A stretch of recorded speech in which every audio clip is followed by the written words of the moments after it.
guys. Hello. Hello, beautiful people out there. Your beautiful souls out there are working so hard on your journeys. I'm working on my journey and I'm doing amazing. And you guys, I am living proof. It is now 2019. It's January 2nd. It's a brand new year for me. I'm really ready to kick the ass of 2018 out the door, seriously. So I'm very happy to get rid of that old year and move on to this brand new year. I'm looking forward to more health, more vitality, just so much peace, and I'm loving every moment that I'm doing what I'm doing, and sharing those little love puffs with all of you guys and all of my friends and all my family here, and getting rid of all these scarves, my collection of scarves, which are beautiful. I will wear them in the summertime. I'm going to be enjoying them as a skirt, as a shawl, and maybe just around my neck. But I am just loving the fact that I am back to being me, and this health and vitality that I'm feeling and passing on. I cannot tell you just how many people I have touched, because I keep on trying to get to a number, how many people I've touched with my story, my journey, and how I'm doing and what I'm doing, and where I'm getting certain produce, or where I'm getting certain products and books and references. Where am I getting all this information? And I get to a number, and then I reach another person the next week, and I realize that that's another person that I've actually touched and I've spoken to, and they are going on their own journeys. So it's amazing how it just starts with one person. It starts with Dr. Morse. It started with my detox specialist. It started with my sister here, who knew the person who got me on this journey, and just branched out from there. Like, it just seems to emanate like crazy, just this light pours forth, and it's been a lot easier, I have to admit, to helping and reaching friends of mine as opposed to family.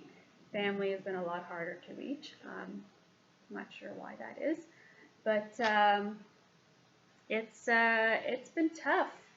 It's been tough to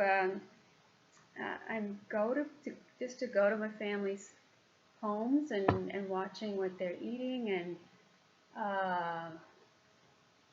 watching what they're trying to push on to me, and things that are very tempting to eat are very just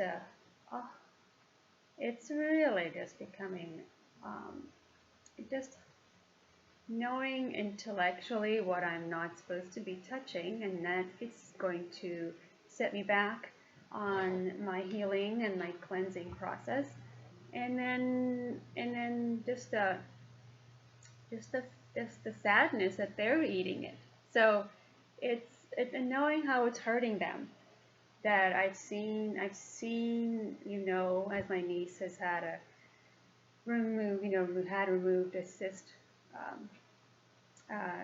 surgically from her ovaries, and she's only 16 now. She just turned 17, the size of a grapefruit.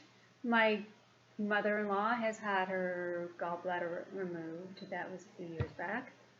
Is not changing her diet. Is eating dairy. Is eating ice cream.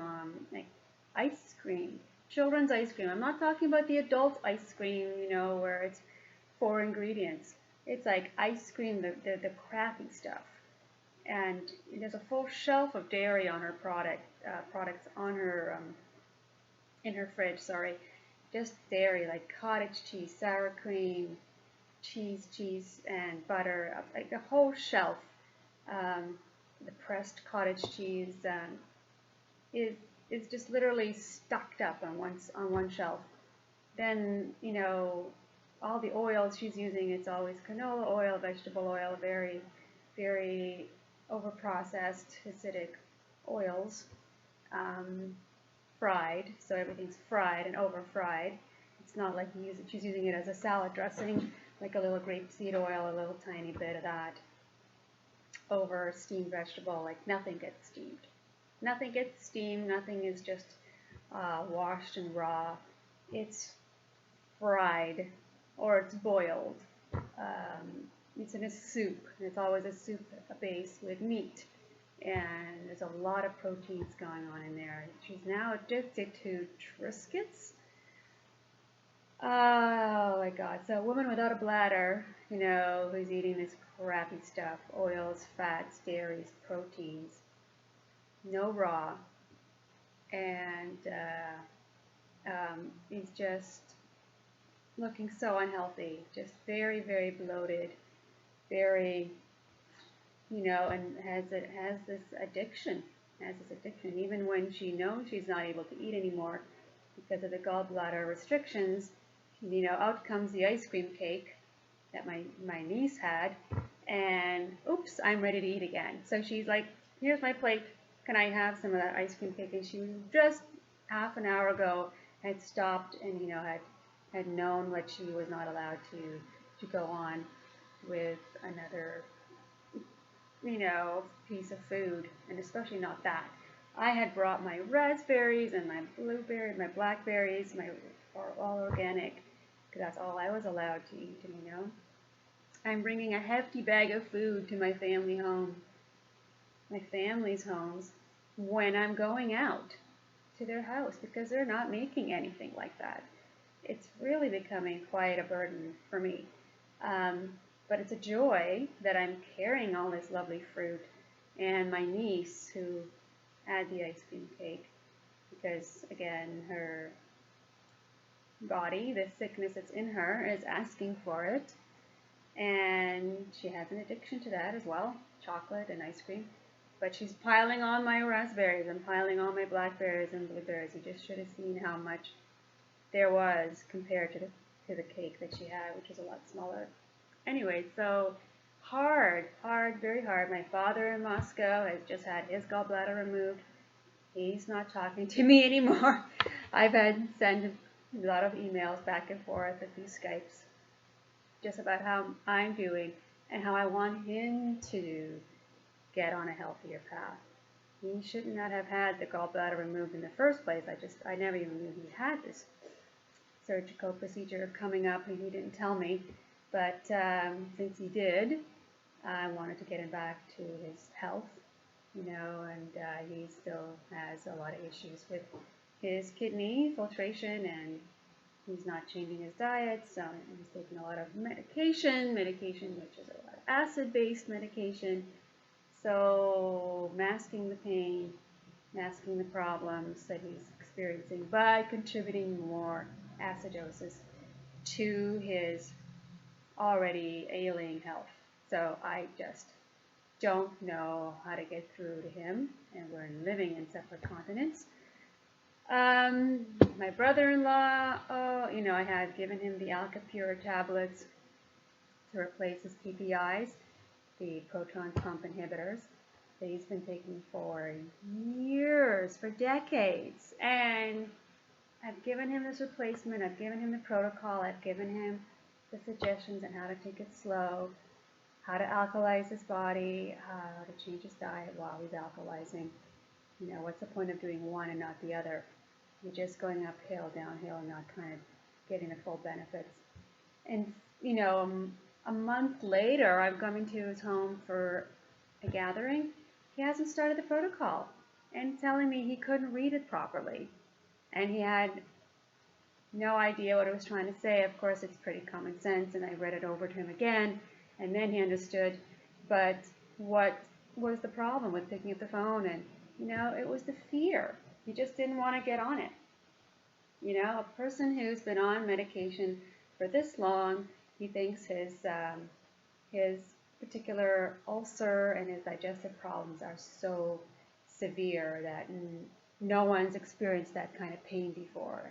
No one's experienced the trouble that he's gone through, or how much pain he goes through when he eats uh, fried onions or has a steak, and then doesn't take his PPIs.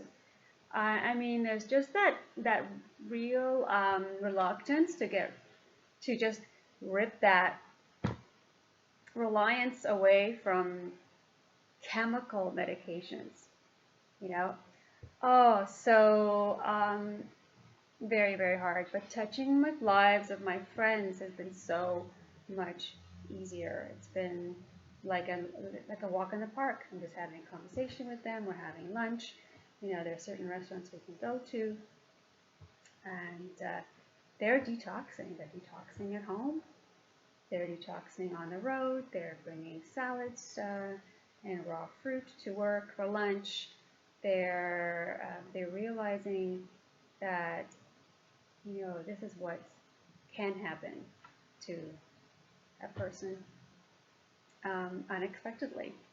So seeing what the journey that I'm on and knowing how it's been helping me, and they realize, they look at me like, wow, you are doing so great considering what happened to you and what happened after chemo and after radiation and how you looked. Hey, you were not looking so good. And getting my hair back, which gave a little curls in there, and just getting that glow back in my face and the energy back in my body, you know, simply from what I'm doing. They're inspired. They were inspired by that, you know. It was not a, you know, fluke. I'm not just getting well from trying nothing, or it was just a week of this or a week of that. I'm seriously taking this journey, and I'm not planning on backing down. And they see the changes, you know. They see a little, you know, it's kind of weird, a little bit, you know. I'm carrying a bowl of grapes with me everywhere I go, and you know, Christmas seasons and Hanukkah, New Year's, it's been very tough because a lot of good, tasty, you know, crunchy snacks are on the table, and I want to have some of those chips and those tortilla chips with dip. Of course I want that, you know, but I don't want to fall back. I'm trying to get back to my full health and cleansing and healing this tumor out of my body has been, it's been happening, it's going, and I can feel it. I can feel the grape juice. This is my grape juice, so with my 9 tinctures are in there. So there's 9 bottles. If you don't remember from my last videos, or if you're just catching up now, tuning in for the first time, that this is what I'm having every morning and night, and it's delicious. And the grapes for most of the day, or other fruits, like I got mangoes on the go, I had blackberries, I had a delicious watermelon going on from yesterday night too. I have some more of that today. Just keep it going. Don't stop, and don't let these temptations get in the way. I'm very happy now that this holiday season is well over. I can get back to normal. No more temptations of parties and all those kinds of get-togethers where you want to have that. You just want to. And I'm not saying that I don't have a few days where I'm cheating. I'm going to have cooked, like lightly steamed bok choy, or a sweet potato, or Chinese broccoli. Squeeze some lemon juice on that. I'm definitely having some of those things. And my own homemade hummus, not with chickpeas, but with lima beans. So it's a more alkaline food. Lots of lemon juice, lots of fresh herbs in it. I'm eating with a lot of fresh herbs. If I am having veg, if I'm having a cucumber, I'm squeezing a lot of lemon on that with some chopped dill or chopped cilantro or parsley, lots of fresh basils, like things like that. I'm making raw foods. If you haven't tuned in before, you know I'm using this great book. Oh my gosh, it's over here. the raw-licious at home. Delicious recipes. Oh my gosh. Sushi. You could actually make raw sushi. There are raw uh, seaweed, like nori sheets. You don't have to have the roasted version. Sorry, my ears are popping a little bit because I have alka bath every single night. Sometimes I dunk my head in the water and stay underwater for a little while, and then I don't get all the water out.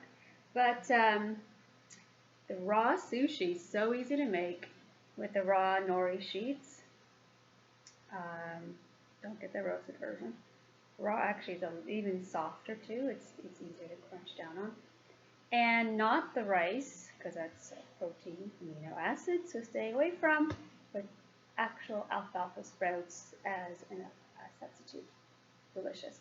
So wrap the roasted nori sheet with the alfalfa sprouts, thin layer avocado, throw in red pepper, or just a fresh pepper,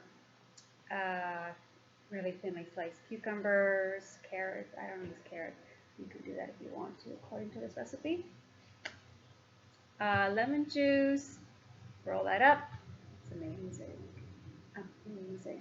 And I even found from a grocery store here online called Apaya Naturals a soy-free seasoning sauce. So staying away from soybeans, of course, because of the protein and amino acids, but getting a little seasoning so it tastes a little bit like soy sauce, and it's delicious. So I was able to get a substitute for that as well.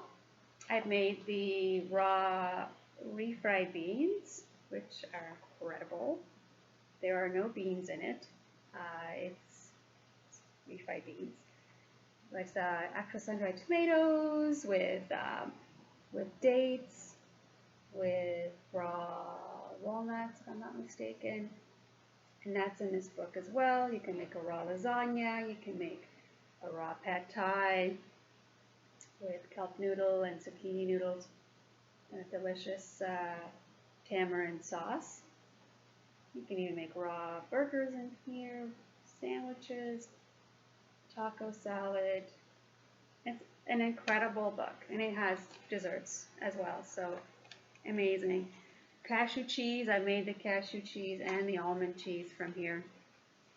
I don't need too much of that because nuts still are nut protein, but once in a while, a little bit with a raw vegetable to pick it up with, so easy, and but staying mostly fruit, staying mostly on the fruits, staying mostly on the grape juice. Fast for most of the day until about 1 o'clock, and then I move on to grapes, and I move on to fresh fruit, all organic, and that's the kind of journey that my friends have been going on, and they tell me how they're feeling, and I don't ask, but they just want to come forward and tell me what's going on. I had another good friend of mine who came down with an ulcer just recently, back in November. Doctors, of course, started her on a PPI as well. Luckily, she didn't get too deep into that before we met up for a get-together, a dinner party, and I told her about the AlkaPure pH tablets and capsules, how to get started on the protocol and never have to rely on medication. Something that severe, like that's just a drug that's crazy scary. Having a drug that takes your stomach's ability away, the ability to make acids, to produce digestive acids completely away, like just stopping your organs from working. This is what this drug does, and it's amazing. It's amazing what the drug labs are coming up with, what these scientists are making. Like, these are serious, serious hard drugs. and they look like very pain, very uh, commonplace capsules that a lot of doctors are prescribing, but that is pure acids.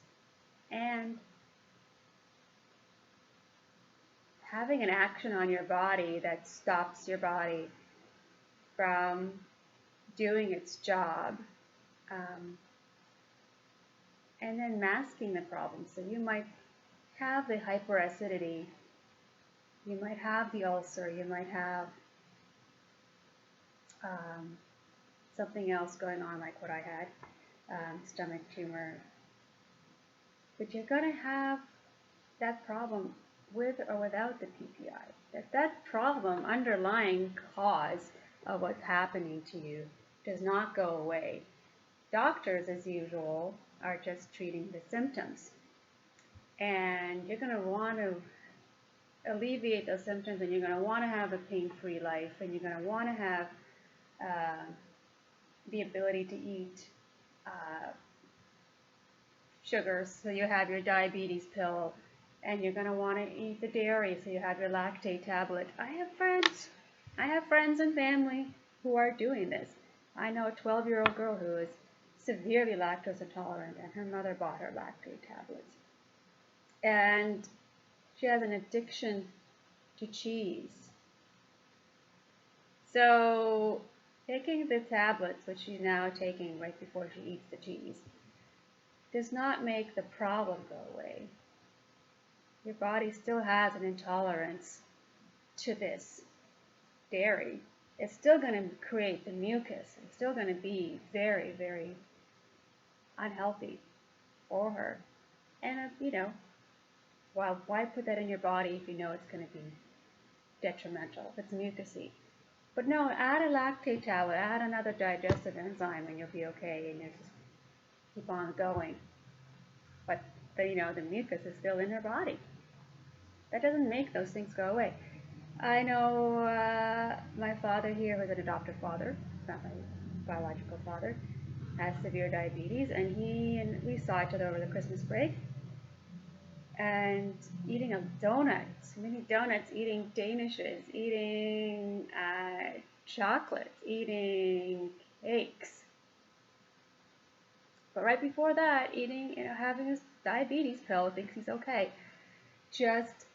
And he doesn't even have the power to go out grocery shopping. So it's really his wife bringing the food in, going out there and actually enabling this sickness. And we came in there. I was really good. I was great with the fruit for the entire Christmas break. And don't care if people look at me a little bit funny. I'm in there with the grapes, and I brought a pomegranate, and I brought kiwi, and mandarin oranges, and big box of it. And he's eating all my fruit. This guy has obviously got a sugar fixation. He's got they call it a sweet tooth, and he wants sweets. Gave him the pomegranate, and it curbed his sweet tooth, and he didn't have to go out and get up and bring pile on some donut and chocolate on his plate, or cinnamon buns. He got rid of that craving with fruit. He was eating mandarin orange after mandarin orange. He was eating a kiwi. Gave him a kiwi. Gave him some of my raspberries. Just like you love the fruit. Give the man some fruit. He's 83 years old, almost 83. Give the man what he craves and get him back to health. The guy is suffering. The guy has got a lot of ongoing health problems. So reaching family has really been hard. It's been very, because your heart's on it, you want to help your family more than anything. And cracking at that ice has been very difficult, but I'm enjoying the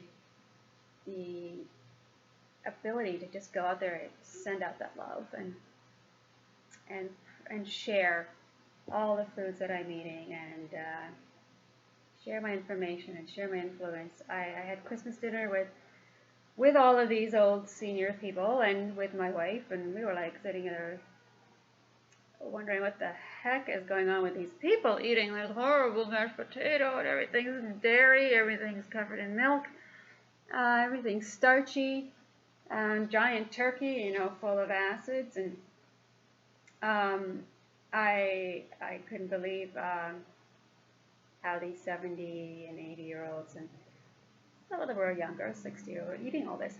There's a woman at the table who had the most health problems, I think, and she was quite ill. And she'd had appendicitis, she had her appendix removed, she'd had a stoma. She has a stoma. Wow, I mean, it's serious digestive issues. She has half her intestines had been removed. She had some serious surgery on her intestines, and she now has a bag outside of her body. We had a talk because she happened to sit beside us, and I explained to her what was going on with her. I explained to her what was going on. Acidosis causing the problems, the diet causing the problems, that these butchers out there are butchering people, her included. Tried to butcher me, and I said no, put a stop to it.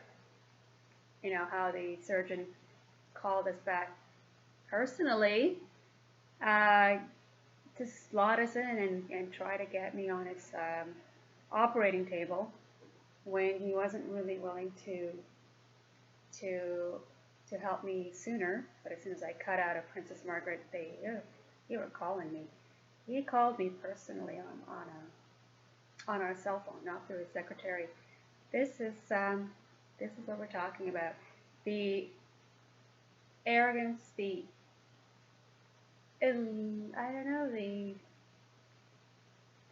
fact that it's always greed, but it's ego, and greed was part of it for sure, because he wanted me back on his roster. But the fact that he wanted me and was so sure that I was making a mistake, it's the elitism. It's the arrogance and the elitism of surgeons, of oncologists and so-called specialists, and seeing that I'm doing something healthy, something natural, is also a threat to them.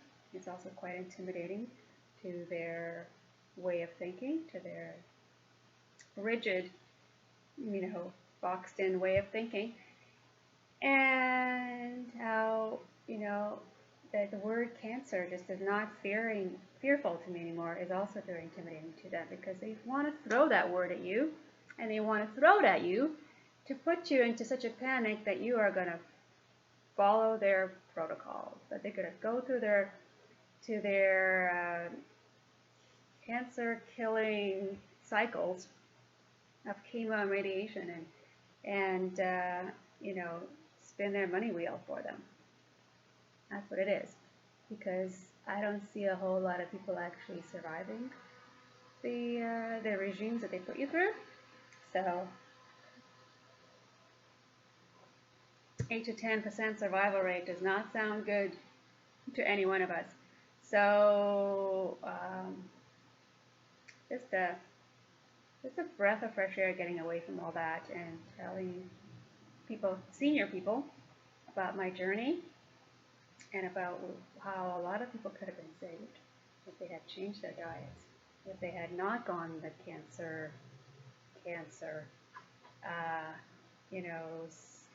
hamster wheel with an oncologist and surgeons and radiologists, getting away from medications that are also extremely acid-based.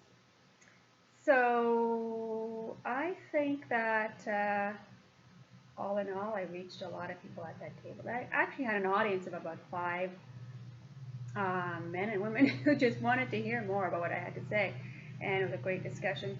And a lovely soul, I'm going to put you out there on YouTube, Dale and your husband Jack, I love you so, so much because we had never met you before, and you had gone out of your way to make us 2 vegan dishes that we could eat. Although I had lots of raw salads and fruit waiting for us at the table, and you gone out and made that roasted squash for us, and portobello mushrooms, like and kale, and this lovely woman is it's such a hard piece of my heart now, and I really hold her really dear to me for caring about us more than my own family did. That no one has ever, through my entire 4 or 5 months journey, had ever cooked me or tried to prepare me a meal that I could eat. So, in my own family. So I thought, this is just, amazing. Thank you so much, Gail. I'm going over a little bit. I don't want to go too far, past 30 minutes. But Happy New Year to everybody.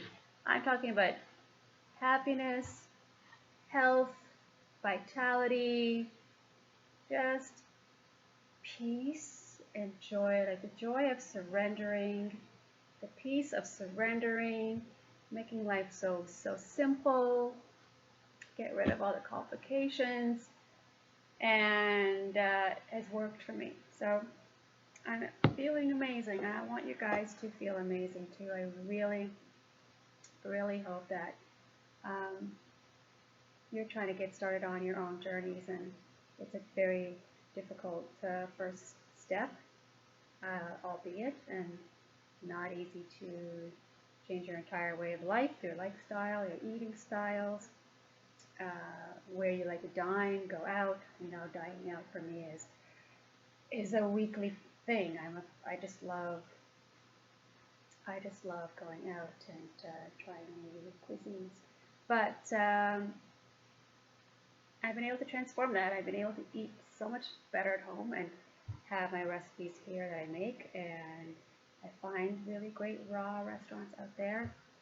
And my friends who've been cooking raw for me, thank you. I love you so much for trying to put yourself out there and changing your own lives while you're at it. So it wasn't just for me. I feel so blessed to know you all. So thank you, my lovely dear ones, my beautiful friends out there, and my beautiful friends here and in this city. And I will talk to you very soon. Happy 2019. I'll catch up with you soon. Bye.